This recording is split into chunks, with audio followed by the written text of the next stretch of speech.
On October 2, 2018, prominent Saudi dissident and Washington Post columnist Jamal Khashoggi, a U.S. resident, entered the Saudi consulate in Istanbul, Turkey, never to return. Audio recordings assessed by Turkish intelligence suggested Saudi agents had possibly injected a sedative and suffocated Khashoggi using a plastic bag before his body was dismembered. But calls for accountability at the top went unanswered. What if this was done by another country? What would happen then?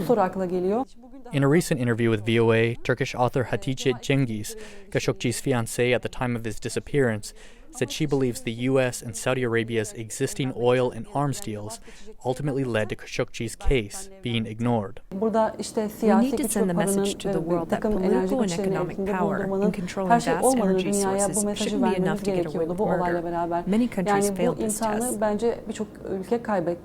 Special Rapporteur Agnes Kalamar, author of a UN report, determined in June that the state of Saudi Arabia was responsible for premeditated execution in Khashoggi's death, and called for Crown Prince Mohammed bin Salman, among other high-level Saudi officials, to be investigated.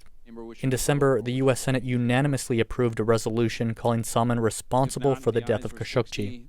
But the president defended the Crown Prince, saying the U.S.-Saudi relationship was too lucrative to end. They've been a terrific ally.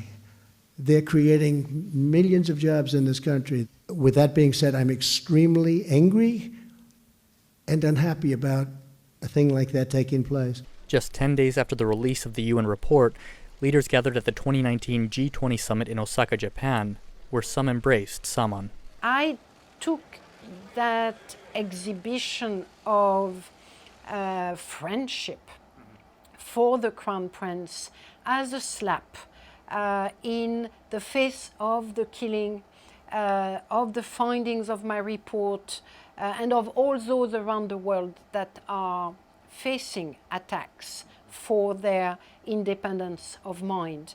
11 Saudi suspects are now standing trial. 5 of them could face the death penalty. But Kalamar says the Saudi trial, being held behind closed doors, fails to meet international standards.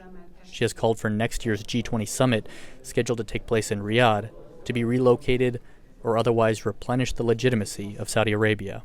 She and Cengiz warned that world leaders' actions or inactions may determine the fate of others, such as Khashoggi, in the months and years ahead. Khashoggi